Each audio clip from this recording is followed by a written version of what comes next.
তো নমস্কার দর্শক বন্ধুরা, আমি পূর্ণিমা। আপনারা দেখছেন পূর্ণিমার টুকিটাকি চ্যানেল। আমার আজকের রেসিপি সম্পূর্ণ নিরামিষ এঁচোড়ের বিরিয়ানি রেসিপি।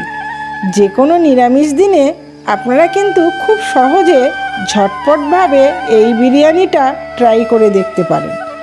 তাহলে দেখে নেওয়া যাক আজকের আমার এই নিরামিষ বিরিয়ানি রেসিপিটি।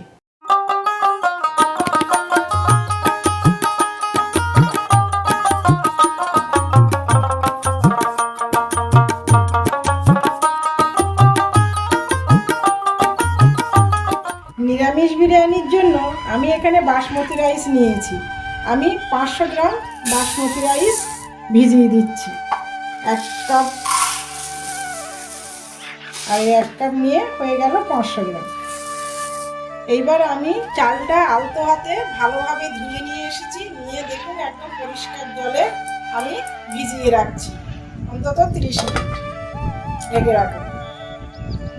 চালটা ভেজাতে দিয়ে আমি এখানে এগুলোকে সেদ্ধ করে নেব। 400 গ্রাম নিয়েছি এখানে এঁচোড়, আর এখানে নিয়েছি 5টা আলু।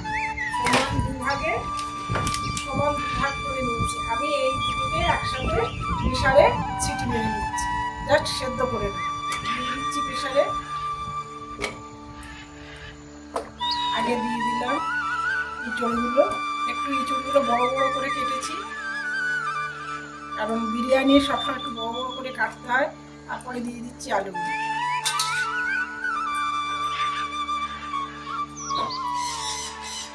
এবারে দিয়ে দিচ্ছি এর উপর থেকে 1/2 চামচ পরিমাণে হলুদের গুঁড়ো, আর দিয়ে দিচ্ছি 1/2 চামচ পরিমাণে লবণ। এবারে দিয়ে দিচ্ছি পরিমাণ মতো জল, এটা সেদ্ধ করার জন্য। 2টো সিটি মেরে নিয়ে আমি ফিরে আসছি। বন্ধুরা, আমি এখানে 300 গ্রাম পনির নিয়ে নিয়েছি। ছোট ছোট কিউব করে আমি পনিরগুলোকে কেটে নিয়েছি। দেখুন, আমি এর সাথে কিন্তু এঁচোড়ের সাথে এটাও দেবো, পনিরটাও দেবো। সুন্দর করে কেটে নিয়েছি। এবারে পনিরের সাথে আমি একটু হলুদ মাখিয়ে নিচ্ছি। অল্প করে হলুদের গুঁড়ো দিয়ে দিলাম, আর একটু অল্প করে কাশ্মীরি লঙ্কার গুঁড়ো দিয়ে দিলাম ভালো কালার আসার জন্য, আর একটু সামান্য লবণ দিয়ে দিলাম। দিয়ে হাতের সাহায্যে ভালো করে পনিরগুলোকে একটু আলতো হাতে মেখে নিতে হবে। এরকম আলতো হাতে মেখে নিতে হবে। সুন্দর একটা কোডিং হয়ে গেছে। হলুদ, লবণ এবং সামান্য একটু লঙ্কার গুঁড়ো দিয়ে দিয়েছি, কাশ্মীরি লঙ্কার গুঁড়ো। সুন্দর করে কোডিং করে নিয়ে নিব। এই সাইডে আমি একটা ননস্টিকের কড়াই বসিয়ে দিয়েছি পনিরগুলোকে ভাজার জন্য। এবারে আমি সাদা তেল দিয়ে দিচ্ছি। সাদা তেলে আমি পনিরগুলো ভেজে নেব। কড়াইটা গরম হয়ে গেছে কিন্তু বন্ধুরা, একটু এরকম করে চারিদিকে ঘুরিয়ে নিয়ে নিলাম। এবারে আমি পনিরগুলো এক এক করে ছেড়ে দিচ্ছি। সুন্দর করে একটু হালকা বাদামি কালারের করে ভেজে নেব।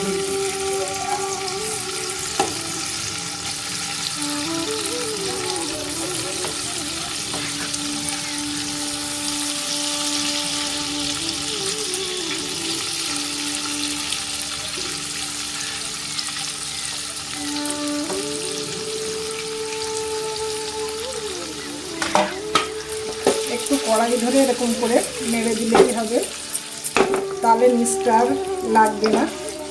মিডিয়াম আঁচে কিন্তু ভাজবেন, বেশি লাল লাল করে ভাজার দরকার নেই। বন্ধুরা, পনিরগুলো কিন্তু আমার দেখুন হালকা একটা কালারের আমি ভেজে নিয়ে নিয়েছি। এরকম দেখুন, এর থেকে বেশি ভাজবো না। এবারে আমি বাঁধাকপিটা ভাজবো। আমরা বিরিয়ানি মানে কি বুঝি, পেঁয়াজের বেরেস্তা হবে। এবার আজকে আমি নিরামিষ বিরিয়ানি করছি, তার জন্য কিন্তু বাঁধাকপির বেরেস্তা করব। দেখুন আমি কিভাবে বাঁধাকপির বেরেস্তাটা করি বন্ধুরা। ওই কড়াইতে তেল আছে, ওর সাথে আমি আরেকটু সরষের তেল অ্যাড করছি। কারণ বেরেস্তা ভাজতে গেলে একটু তেল বেশি পরিমাণে লাগে। বন্ধুরা, তেল গরম হয়ে গেছে, এবারে আমি বাঁধাকপি দিয়ে দিচ্ছি।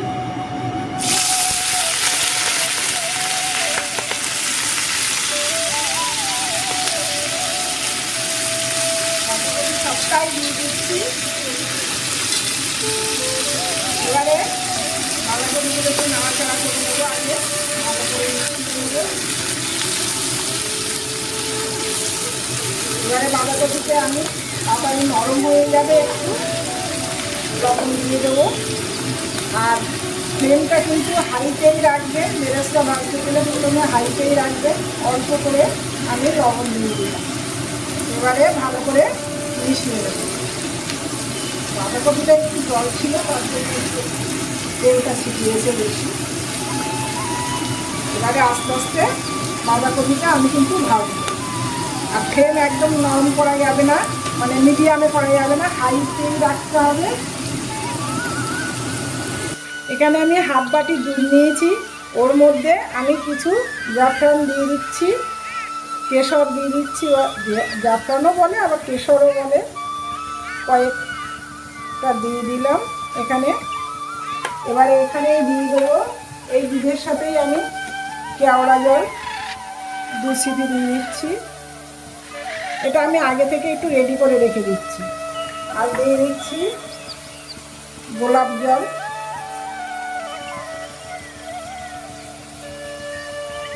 এটাও 2 সিটি দিয়ে দিলাম। ভালো করে চামচ দিয়ে একটু ঘেঁটে রেখে দেবো। বেরেস্তাটা ভাজতে ভাজতে আমি এই সাইডে রেডি করে নিচ্ছি ভাতের আইটেমটা। আমি এখানে একটা ডালা হাঁড়ি বসিয়ে দিয়েছি, জল দিয়ে দিয়েছি। সেই জলে আমি দিয়ে দিচ্ছি কিছুটা দারচিনি, 2-3 টুকরো করে নিলাম। আর 4টে এলাচ দিয়ে দিলাম। আর 6টা-7টা লবঙ্গ দিয়ে দিলাম। আর দিয়ে দিচ্ছি পরিমাণ মতো লবণ। আর ওই সাথে দিয়ে দিচ্ছি এখানে কিছুটা পরিমাণে সাদা তেল, মানে 2 চামচ মতো সাদা তেল দিয়ে দিলাম। দিয়ে জলটা একটু ভালো করে ঘেঁটে দিয়ে দিচ্ছি। এবার জলটা ফুটে ওঠা পর্যন্ত অপেক্ষা করব। বন্ধুরা দেখুন, আমার এখানে কিন্তু বেরেস্তা ভাজা কমপ্লিট হয়ে গেছে। এবারে আমি একটা পাত্রে এটা তুলে নিচ্ছি। বেরেস্তাটা তেল ঝরিয়ে ভালো করে তুলে নিচ্ছি। এটা যখন শক্ত, মানে ঠান্ডা হয়ে যাবে, তখন কিন্তু শক্ত হয়ে যাবে। এইভাবে পুরোটা তুলে নিচ্ছি। তবে পেঁয়াজ ছাড়া আমরা বেরেস্তা তো করতেই পারি, দেখতে পেঁয়াজ ছাড়া বেরেস্তা হয় না, আর কেউ বলবে না। এভাবে একটু খেলিয়ে রেখে দিলে, মেলে রেখে দিলে একদম শক্ত হয়ে যাবে।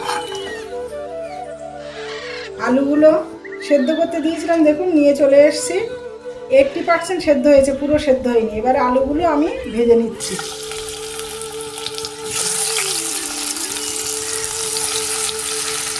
একটু হালকা বাদামি কালারের করে ভেজে নিচ্ছি। বন্ধুরা, আলুটা দেখুন হালকা বাদামি কালারের করে আমি ভেজে নিয়েছি। এবারে আমি আলুগুলোকে তুলে নিচ্ছি একটা পাত্রে। বেশি বাদামি কালারের করিনি, হালকা ধরনেরই করেছি। আলুর মতো আমি এখানে ইঁচড়টাও কিন্তু এরকম হালকা বাদামি কালারের করে ভেজে নিয়েছি। আর আমি লবণ হলুদ দিইনি, কেন, আমি সেদ্ধ করার সময় কিন্তু লবণ হলুদ দিয়েছি, সেই জন্য আমি কোনো লবণ হলুদ দিইনি। এবারে আমি তুলে নিচ্ছি। খুব সিম্পল প্রসেসে বন্ধুরা করছি, আপনারা সবাই বাড়িতে করতে পারবেন। আর বাড়িতে থাকা জিনিস দিয়েই আমি সব করছি। আমি সব ভেজে নিয়েছি। এবারে আমার দেখুন জলটা ফুটে উঠেছে। এবারে আমি চালটা দিয়ে দিচ্ছি।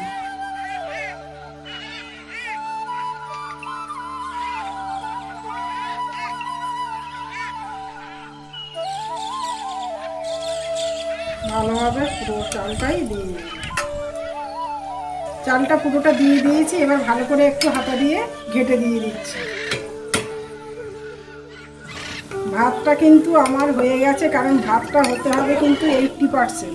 আমি ভাতটা তুলে দেখাচ্ছি, দেখুন ঠিক যেন ভেঙে যায় মাঝখান থেকে, দেখুন ভেঙে যাচ্ছে, মানে যে চাপলে চাপছে না কিন্তু ভেঙে যাচ্ছে। এই সময় আমার কিন্তু ভাতটা হয়ে গেছে। এবার আমি ভাতে মাঠটা গেলে নেব। আলু এঁচড় সব ভেজে নেওয়া হয়ে গেছে। এবারে যে তেল আছে ওই তেলেই, আমি আর বেশি তেল দেব না, অল্প তেলেই করব। এখানে কিছুটা গোটা জিরে দিয়ে দিলাম, ওই 1/2 চামচ পরিমাণে গোটা জিরে দিয়ে দিলাম। এবারে আমি এখানে একটা টমেটো, 4টে কাঁচা লঙ্কা আর 1 ইঞ্চি আদা আমি পেস্ট করে নিয়েছি। এবারে আমি মশলাটা দিয়ে দিচ্ছি তেলের মধ্যে। ভালো করে আদা কাঁচা লঙ্কা কাঁচা গন্ধটা যাওয়া পর্যন্ত আমি নাড়তে থাকব। এবারে এই মশলাটা হতে হতে আমি আরেকটা মশলা রেডি করে নেব। এখানে আমি 100 গ্রাম টক দই নিয়েছি। এই টক দইয়ের মধ্যে আমি কিছু মশলা অ্যাড করে দিচ্ছি।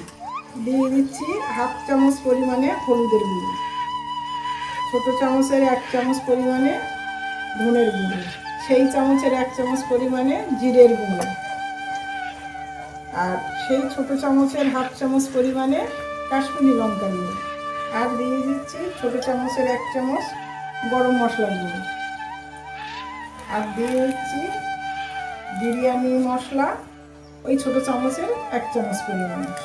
এবারে মশলাটা ভালো করে আমি চামচের সাহায্যে টক দইটা ভালো করে মিশিয়ে নেব।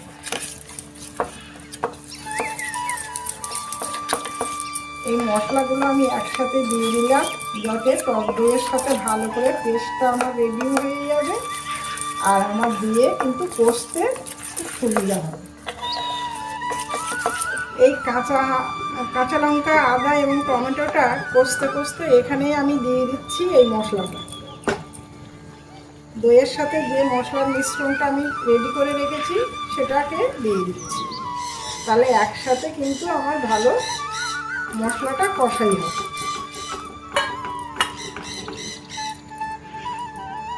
এইভাবে ভালোভাবে মিশিয়ে নিতে হবে। আর এই সময়ই দিয়ে দিতে হবে লবণটা। স্বাদ অনুসারে আপনারা লবণটা দেবেন, কারণ এঁচোড় আর আলু কিন্তু সেদ্ধ করার সময় তখন লবণ দিয়েছিল, সেই জন্য সেটা বুঝে দিতে হবে। ভাতেও লবণ দেওয়া আছে। যতক্ষণ না মশলাটা থেকে তার কাঁচা গন্ধ যায় এবং তেলটা ছাড়ে ততক্ষণ পর্যন্ত মশলাটা কষতে হবে। দেখুন বন্ধুরা, মশলাটা থেকে কিন্তু তেল ছেড়ে দিয়েছে, তার মানে মশলাটা খুব ভালোভাবে কষাই হয়ে গেছে। এবারে আমি এখানে দিয়ে দিচ্ছি ভেজে রাখা আলুগুলো। এবারে আমি নাড়াচাড়া করে একটু আলুর সাথে দিয়ে দিচ্ছি একটু মিক্সি ধোয়া জলটা, আর এই যে মশলার বাটিটা ছিল সেই বাটি ধোয়া জলটা, বেশি জল দিচ্ছি না। আমি আলুটা আগে দিয়ে একটু ফুটিয়ে নেব। এবারে আমি একটা ঢাকনা দিয়ে ঢেকে দিচ্ছি, একটুখানি কিছুক্ষণ সময় এটা ঢাকনা দিয়ে ঢেকে দিচ্ছি। এবারে ঢাকনাটা খুলে দেখছি একটু ফুটে গেছে। এবারে আমি এই সময় দিয়ে দিচ্ছি এঁচড়গুলো।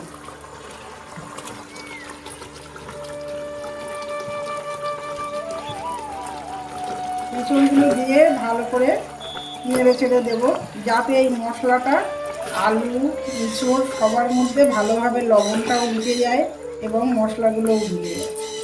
ভালোভাবে একটু ফুটবে, তারপরে আমি এখন ঢেকে দিচ্ছি। ভালো করে ফুটুক বন্ধুরা। এবার ঢাকনাটা খুলে দেখছি, দেখে অনেকটাই কিন্তু ঝোল কমে গেছে এবং খুব সুন্দর একটা মানে তরকারির কালারও এসছে সুন্দর। আর কিন্তু আমি ঝোল কমাবো না, মানে বেশ কারি কারি ভাব হয়েছে। এবারে তাহলে আমার তরকারিটা আমার হয়ে গেল। এখানে একটা তরকা প্যান নিয়ে নিয়েছি। এবারে আমি এখানে নিয়ে নিচ্ছি 2 চামচ পরিমাণে ঘি,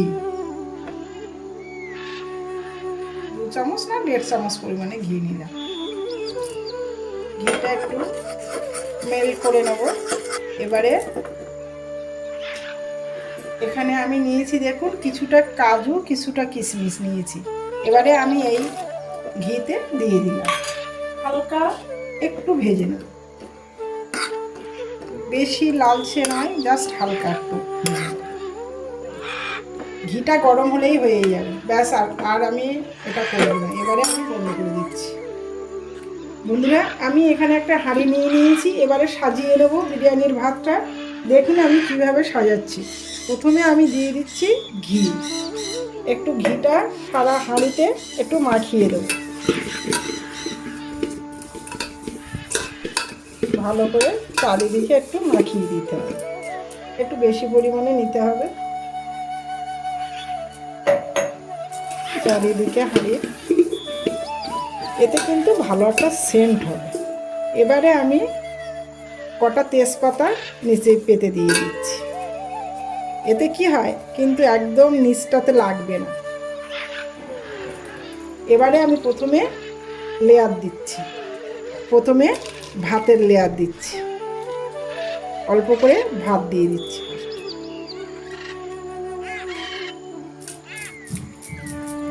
এবারে দিচ্ছি আমি তরকারি, আলু এবং এঁচোড়। কোনো যে একদম প্রফেশনালের মতো করতে হবে এমন কোনো কথা নেই বন্ধুরা। সুন্দর করে নিজেরা নিজেদের মতনই করে দেবেন, এরকম সাজিয়ে দেবেন, একদম সিম্পল ব্যাপার। গ্রেভিও দিয়ে দেবো। এই প্রথমে যদি একটু এই লেয়ারটা একটু ঠিক করে দিতে হবে, তাহলে কি বলুন তো, তাহলে নিচটা লাগবে না। একটু গ্রেভিটা বেশি দিয়ে দিতে হবে নিচে। এবারে আমি দিয়ে দিচ্ছি বেরেস্তা, যে বাঁধাকপির বেরেস্তা করেছিলাম সেই বেরেস্তা দিয়ে দিচ্ছি অল্প করে।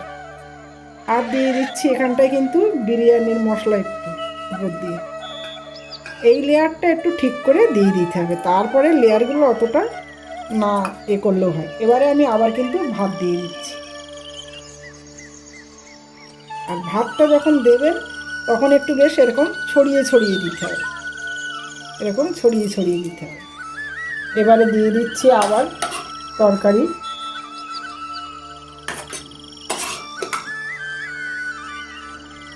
এঁচোড়, আলু, আর ওই সাথে কিন্তু একটু গ্রেভিও প্রত্যেকটা লেয়ারে অল্প অল্প করে গ্রেভিটাও দিতে হবে।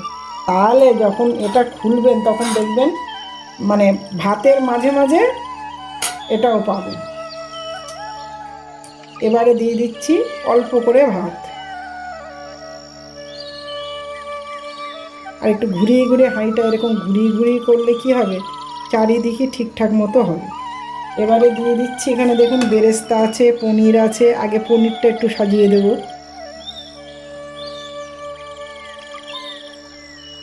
আপনারা আপনাদের মতো নিজের মতো করে নেবেন। আর বন্ধুরা, সত্যিকারের কথা কি, আমি যেভাবে করি আমি আপনাদের সাথে কিন্তু সেইভাবেই শেয়ার করছি। আমি অত প্রফেশনালি পারি না, যেরকম আমার ভালো লাগে আমি সেইভাবেই কিন্তু করি। জাস্ট জিনিসগুলো সব যাতে পড়ে সেরকমভাবেই আমি সব সময় করি। এবারে এর উপর দিয়ে আরেকটু বিরিয়ানি মশলা ছড়িয়ে দিচ্ছি। এবারে আবার আমি ভাত দিয়ে দিচ্ছি।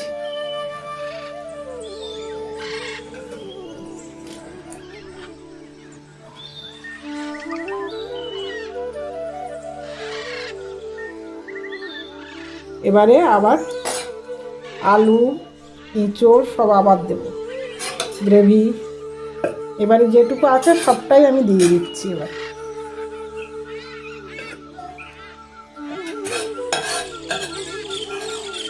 গ্রেভিটাও দিয়ে দিলাম। এবারে সবজি এই তরকারিটা পুরো দেওয়া হয়ে গেছে। এবারে আমি আবারও অল্প করে ভাত দিয়ে দিচ্ছি। কানার দিকে সরিয়ে সরিয়ে দিয়ে মাঝখানটা উঁচু হয়ে যাচ্ছে। দিয়ে দিলাম ভাতও দিয়ে দিলাম খানিকটা। এবারে আমি যে পনির আছে আবার পনির কিছুটা সাজিয়ে দিয়ে দিচ্ছি।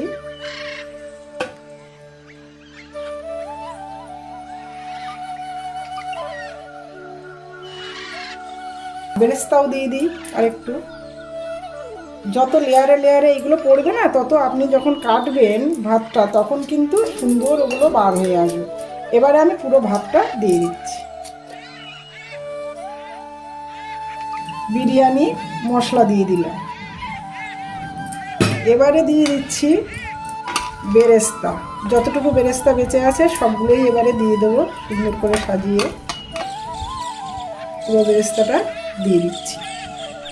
আর দিয়ে দিচ্ছি যে কটা পনির আমি উপরের জন্য দেবো বলে রেখেছিলাম, সেই পনিরগুলো দিয়ে দিচ্ছি, সুন্দর করে সাজিয়ে দিই।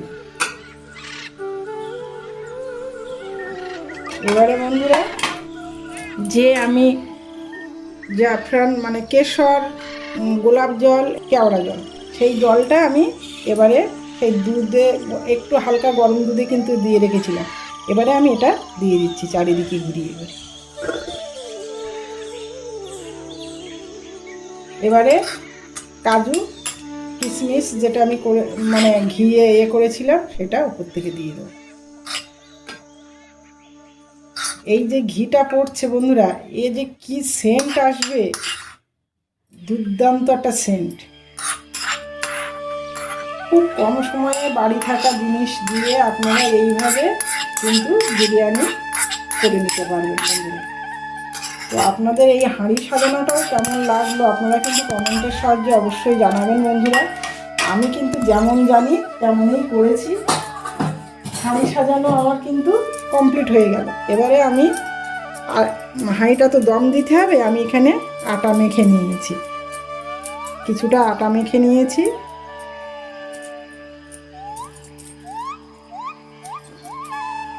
নিয়ে এরকম করে চারি কানায় দিয়ে দিতে হবে, যাতে ভালো দমটা হবে। কি বলুন তো, হাওয়াটা বেরোবে না।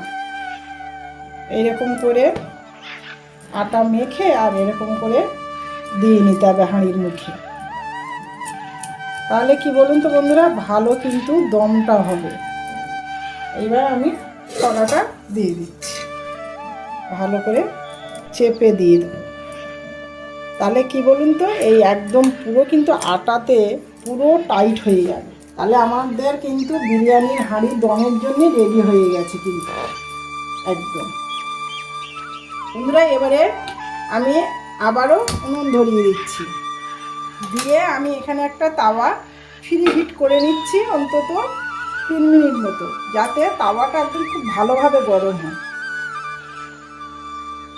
তাওয়াটা কিন্তু আমি 3 মিনিট গরম করে নিয়েছি, একদম পুরো খুব সুন্দর গরম হয়েছে। এবারে আমি দম দেওয়া হাঁড়িটা বসিয়ে দিচ্ছি, বিরিয়ানির হাঁড়িটা। আর এখানে আমি গ্যাসটা কিন্তু কমিয়ে দিচ্ছি মিডিয়ামে, কারণ আমি ফ্রি হিট করে নিয়েছি। তাহলে কিন্তু কী হবে, নিচেই কিন্তু লাগবে না আর কোনো কিছু অসুবিধা হবে না। তাহলে আমি এখান থেকে আধা ঘন্টা পরে আমি ফিরে আসছি। আধা ঘন্টা পরে ফিরে আসলাম বন্ধুরা। দারুণ সুন্দর, মানে কি বলবো, এবার খোলার সময় একটু চারিদিকে আটা দিয়ে করা, সেটা একটু লাগবে আস্তে আস্তে।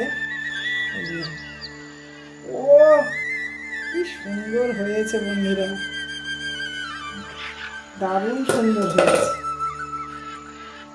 এবার আমি আটাগুলো একটু সরিয়ে নিই, একটু হাতার সাহায্যে কাটছি। দেখুন বিরিয়ানিটা কতটা ঝরঝরে হয়েছে, দেখুন দেখুন কি সুন্দর হয়েছে। একটা ভাতও কিন্তু কাটছে না, কত সুন্দর হয়েছে। তো বন্ধুরা, আমার এই রেসিপিটা যদি আপনাদের ভালো লেগে থাকে অবশ্যই একটা লাইক করবেন আর আমার চ্যানেলটিকে সাবস্ক্রাইব করে দেবেন বন্ধুরা। তাহলে আপনারা বাড়িতে অবশ্যই করে কিন্তু এই এঁচোড়ের রেসিপি কিন্তু ট্রাই করবেন, এঁচোড়ের বিরিয়ানির রেসিপি। আমার তাহলে এখানেই এঁচোড়ের বিরিয়ানির রেসিপি কমপ্লিট হলো। আপনারা সুস্থ থাকবেন, ভালো থাকবেন আর আমার পাশে থাকবেন বন্ধুরা। তাহলে আজকের মতো এখানেই আসি, আবার নতুন কোনো ভিডিওতে আপনাদের সাথে দেখা হবে এবং কথা হবে।